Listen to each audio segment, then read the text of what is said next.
Three men sat in plastic chairs outside Dr. Patterson's office, each holding a manila envelope. The fluorescent lights hummed overhead as they avoided eye contact, their faces pale under the harsh hospital lighting. "What do you mean it's not treatable?" Dean's voice cracked as he gripped his test results. Malik stared at his paperwork, hands trembling. "This can't be right. I feel fine." The third man, Jake, just sat there in stunned silence.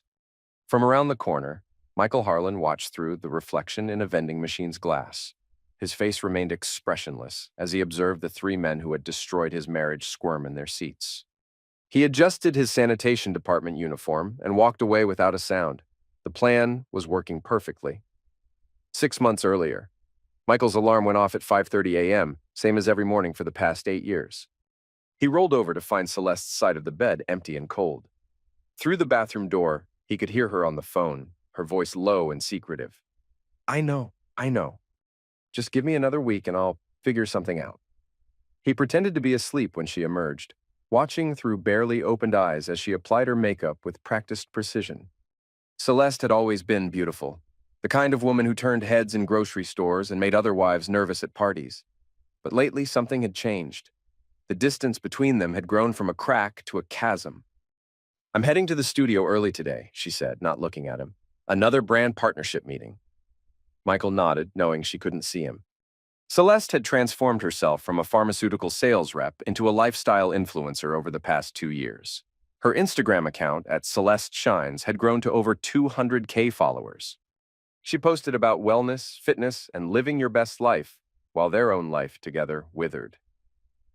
After she left, Michael sat on the edge of their bed and stared at the framed photo on his nightstand. Their wedding day, 5 years ago. They looked so happy then, so hopeful. His phone buzzed, a text from his supervisor. "Route 47 needs coverage. Johnson called in sick." Michael sighed and got ready for work. He'd been with the city's sanitation department for 12 years, working his way up from a general laborer to a route supervisor. It wasn't glamorous, but it paid well and had excellent benefits. More importantly, it gave him something most people didn't have: invisibility. People rarely noticed the garbage man. They saw the truck, maybe, but never the person inside. It was a perfect cover for someone who liked to observe the world without being observed himself. That evening, Michael came home to find Celeste in the kitchen, practically glowing with excitement. "Babe, you won't believe what happened today." She spun around, her blonde hair catching the light. "I got offered a collaboration with Zenith Wellness. It's a major supplement company. This could be huge for my brand." Michael managed to smile. "That's great, honey. I'm proud of you." But as he watched her celebrate, something nagged at him. The timing seemed odd. Just this morning, she'd been stressed about money, and now she was talking about a major deal. "How did they find you?" he asked. "Through Dean, actually. He knows the owner and put in a good word for me." Dean. Michael's jaw tightened slightly. Dean Morrison was a personal trainer who ran a high-end gym downtown. He was also everything Michael wasn't: tall, muscular, charismatic, and popular with women. Celeste had started training with him 6 months ago, claiming she needed to level up her fitness game for her social media content. "That was nice of him," Michael said carefully. "He's been such a great friend, really supportive of my goals." Celeste's smile faltered slightly. "Maybe you should start working out too." Dean says exercise is crucial for mental health.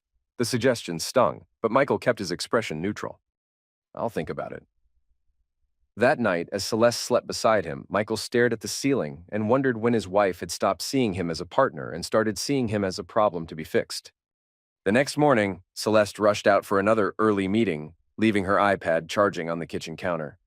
Michael was about to head to work when he noticed the screen had cracked, probably from being dropped. He picked it up, intending to take it to the repair shop during his lunch break. As he examined the damage, the screen lit up with a notification, a text message from D. "Can't wait for tonight. Wear what we talked about. Make sure he's asleep." Michael's blood ran cold. He tapped the message and it opened to a conversation thread that made his stomach turn. Celeste. "I feel terrible about this." D. "You said yourself he's not meeting your needs. Life's too short to be miserable." Celeste. "I know, but if he finds out..." D. "He won't. Guys like him never do. They're too comfortable being invisible." Michael's hands shook as he scrolled through more messages. Months of conversations. plans, intimate details about their private life that Celeste had shared with this man. And then he saw something that made his blood freeze. D. Bring Jake and Malik tonight. You said you wanted to try something new. Celeste. Are you sure? 3 at once seems. D. Trust me, you deserve to feel alive again. Besides, they're discreet. Jake's married too. Michael set the iPad down carefully, his mind racing. Jake. He knew Jake. They'd been friends since college. Jake Wright worked in marketing and lived in the same neighborhood. They'd had barbecues together, watched football games, celebrated birthdays. And Malik. Malik Hassan was a real estate broker who'd helped them buy their house 3 years ago. He'd stayed in touch, always texting about new investment opportunities. All 3 of them, in his house, with his wife. Michael stood in his kitchen, surrounded by the life he'd built, and felt it crumbling around him. But instead of anger, he felt something else, something cold and calculating. He took out his phone and called in sick to work. Then he drove to an electronics store and bought the smallest, most advanced recording devices he could find. That night, Michael pretended to take a sleeping pill and went to bed early. Around 10 p.m., he heard the front door open, followed by hushed voices in the living room. Is he out? That was Dean's voice. Dead to the world, Celeste replied. He took 2 pills tonight, said he had a headache. Michael's heart pounded as he listened to footsteps on the stairs. He'd placed a tiny recording device in the bedroom and another in the master bathroom. Through the thin walls, he could hear everything. What followed was the most humiliating experience of his life. Not just the physical betrayal, but the way they talked about him. The jokes, the dismissive comments. The way his wife described their intimate life with casual cruelty. He's like furniture, Celeste said at one point. Always there, always silent, never really part of what's happening. The other men laughed. At least furniture is useful, Dean replied. Michael lay there, listening to his marriage die, and made a decision. He wasn't going to confront them. He wasn't going to cry or plead or try to win his wife back. He was going to do something much worse. He was going to make them pay. Over the next 2 weeks, Michael became a ghost in his own home. He went to work, came home, made polite conversation, and waited. Celeste seemed relieved by his apparent obliviousness, becoming more relaxed and affectionate, which only made his resolve stronger. During this time, Michael began setting up his real life, the life no one knew about. 12 years ago, when he'd first started working for the city, Michael had used his small savings to buy Bitcoin when it was trading for under $100. He'd continued buying small amounts every month, treating it like a retirement fund. When the price exploded in 2017, he'd sold some holdings and diversified into other cryptocurrencies and tech stocks. He'd never told Celeste about his investments. In her mind, he was just a garbage man who would never amount to anything more. She had no idea that her husband had a net worth of over $4.2 million. Michael had hidden his wealth carefully, using multiple wallets and investment accounts. He'd even set up a small property management LLC through a lawyer in another state. On paper, he was exactly what he appeared to be, a city worker with a modest 401k and a mortgage. But in reality, he was something else entirely. One evening, Michael packed a single suitcase while Celeste was at what she called a networking event. He moved his essentials to a furnished apartment across town that he'd rented under his LLC. Then he sat down at his laptop and began phase 1 of his plan. Within an hour, he'd created a new identity, Dr. Michael Harrison, a wellness consultant specializing in men's health. He built a professional website, complete with fake credentials and testimonials. He registered for a business license and set up a bank account under his new company name. The next day, he called in sick to work and drove to the medical district. He found Dr. Tamara Lee in a small clinic near the university. She was a former Army medic who'd served in Afghanistan at the same time as Michael. They'd kept in touch over the years, and she owed him a favor from when he'd helped her get established in the city. "I need your help with something," Michael said, sitting across from her in her office. Tamara studied his face. "What kind of help?" "The legal kind. I want to offer free STD screenings to men in the community, a wellness initiative." She raised an eyebrow. "That's actually not a bad idea. The rates are pretty high among young professionals." "But why come to me?" "Because I need someone I trust to handle the medical side, and because I know you understand the importance of discretion." Tamara leaned back in her chair. "What's this really about, Michael?" "Let's just say I'm passionate about men's health education." She studied him for a long moment, then nodded. "Okay, but we do this by the book. Real tests, real results, proper medical protocols. I wouldn't have it any other way. Michael returned home that evening to find Celeste in the living room, looking confused and slightly panicked. Where were you? I tried calling you all day. Phone died. I went to look at apartments. The color drained from her face. Apartments? What do you mean? Michael set down his keys and looked at her with sad eyes. I think we need some space, Celeste.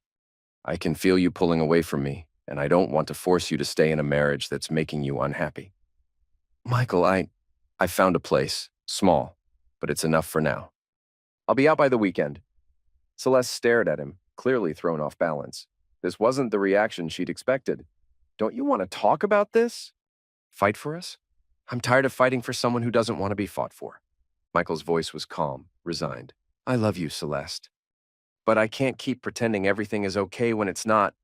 She opened her mouth to speak, then closed it. After a moment, she nodded. Maybe that's for the best, just temporarily, until we figure things out. Of course. Temporarily. That night, Michael left a note on the kitchen counter. I'm sorry I wasn't what you wanted. I'll be better. He picked up his suitcase and walked out of the house they'd shared for 3 years. As he got into his car, he allowed himself one small smile. Phase 1 was complete. From his new apartment, Michael launched his campaign. He created social media accounts for his fake wellness company and began promoting a male wellness challenge targeted at young professionals. The campaign promised free health screenings, fitness assessments, and nutritional counseling. The hook was irresistible. Real men take care of their health. No excuses, no delays, no cost. Within days, he had dozens of signups, including Dean, Jake, and Malik. Dean was the easiest to bait. Michael's targeted ads hit all his triggers: fitness, masculinity, social status. Jake signed up after seeing Dean's enthusiastic post about it. Malik joined when Michael personally reached out, claiming he'd gotten his contact information from a mutual friend.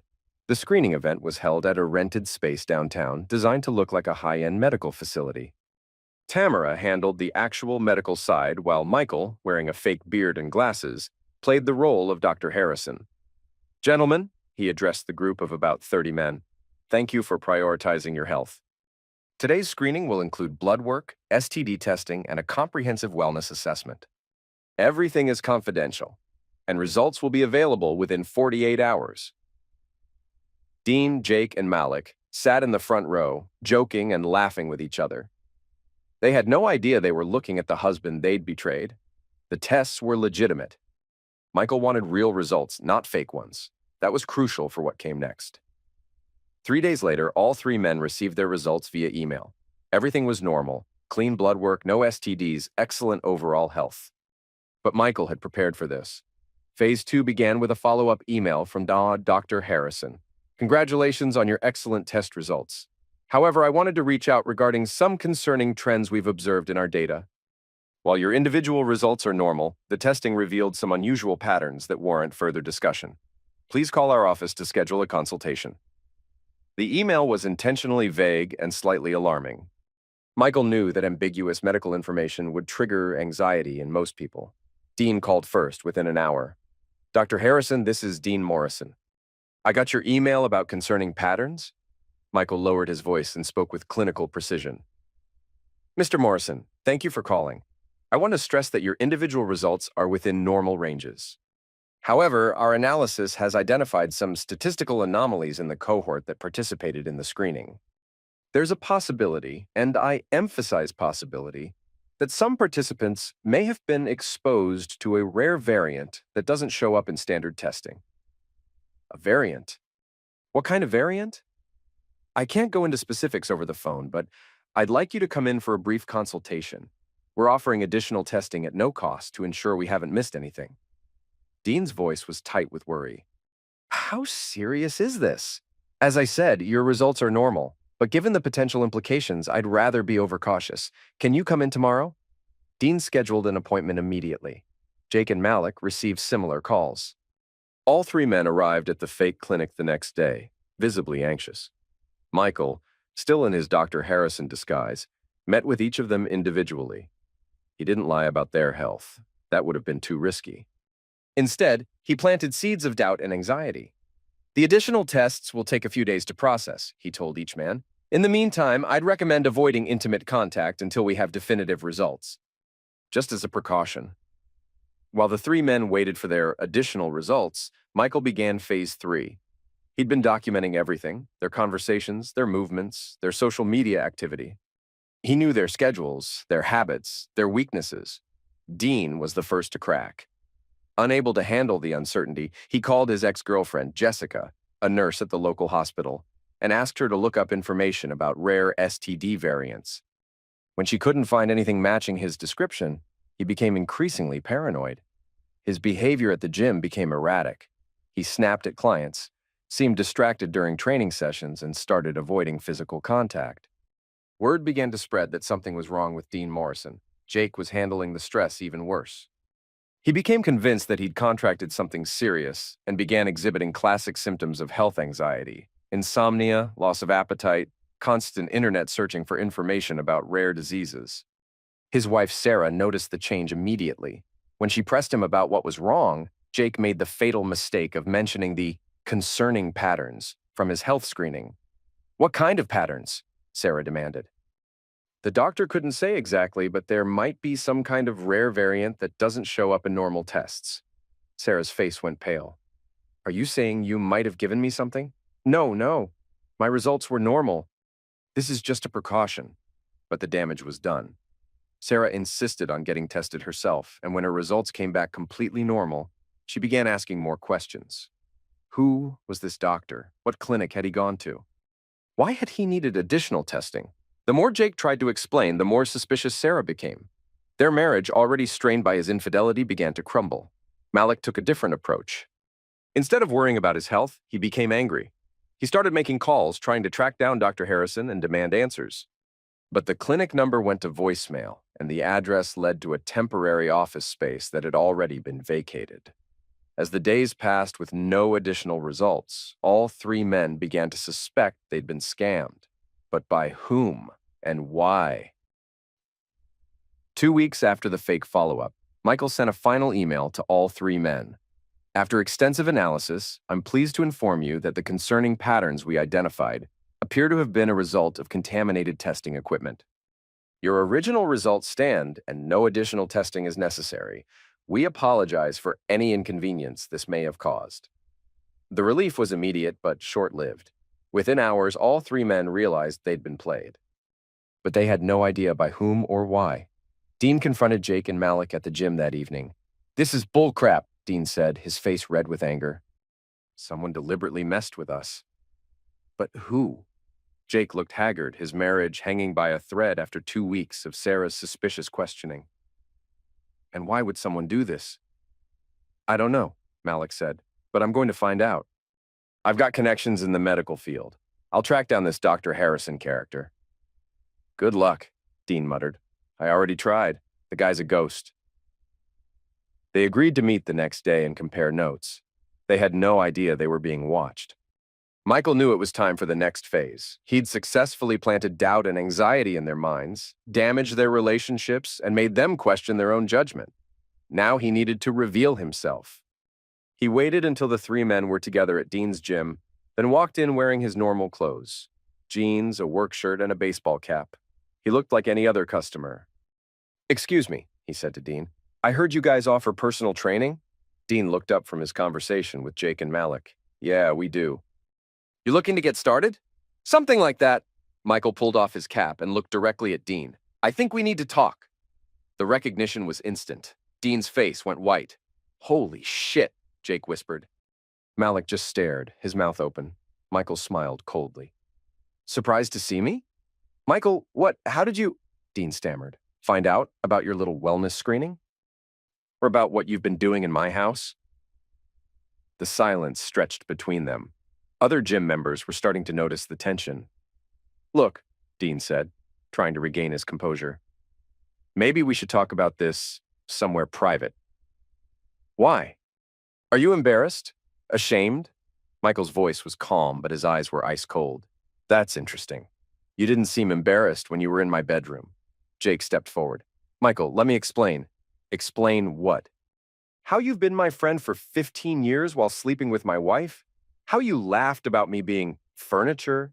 How you thought I was too stupid to figure it out. It's not what you think.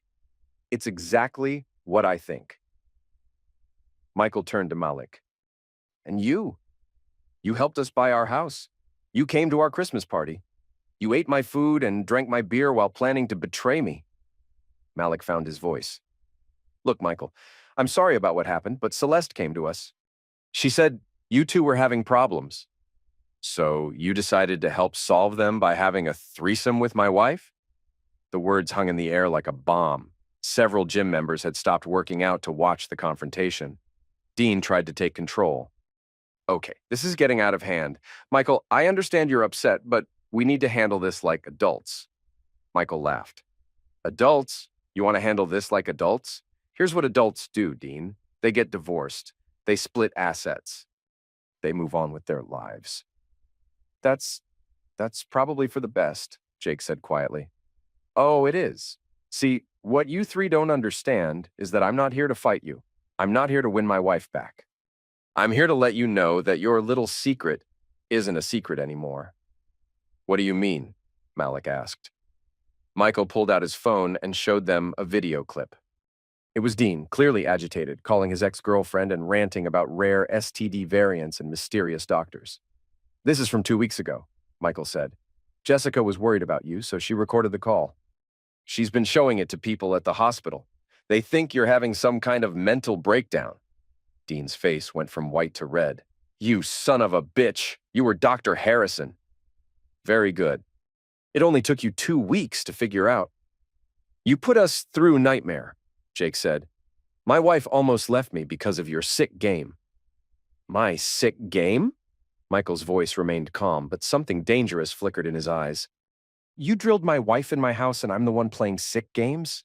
That's different, is it?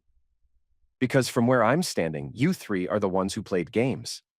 You just played them with someone smarter than you. The gym had gone completely quiet.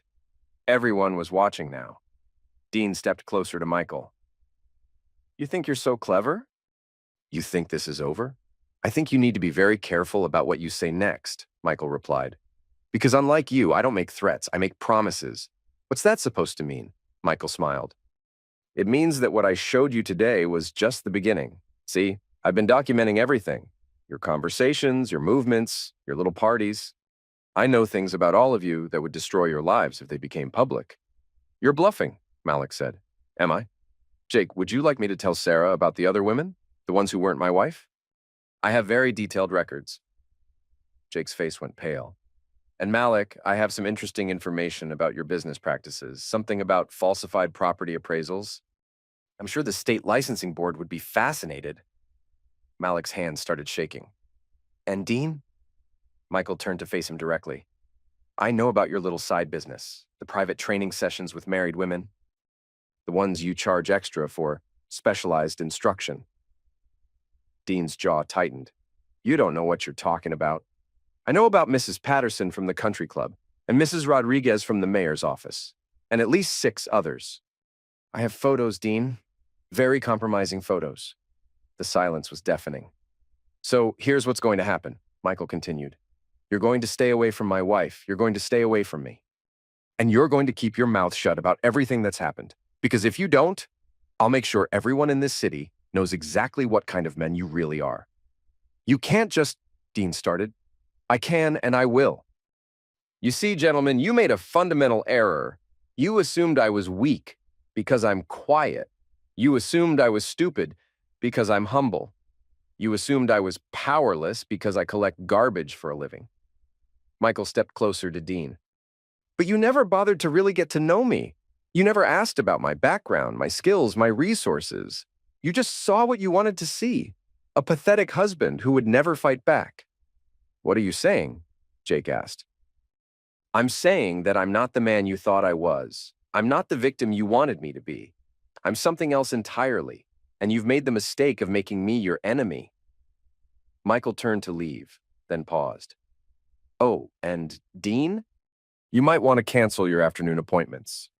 I have a feeling you're going to be busy explaining to some very angry husbands why their wives have been paying for your specialized instruction. As Michael walked toward the exit, Dean called out, "This isn't over." Michael stopped and turned. Back. "Yes, it is. You just don't realize it yet." Within 24 hours, Michael's promises began to come true. Jake's wife Sarah filed for divorce after receiving an anonymous package containing photos and documents detailing his numerous affairs. The evidence was so comprehensive that Jake's lawyer advised him to settle quickly and quietly. Malik's real estate license was suspended pending investigation after the state board received detailed reports about his fraudulent practices. His business collapsed overnight. Dean had it the worst. 7 angry husbands showed up at his gym after receiving evidence of his affairs with their wives. The confrontation was violent and public.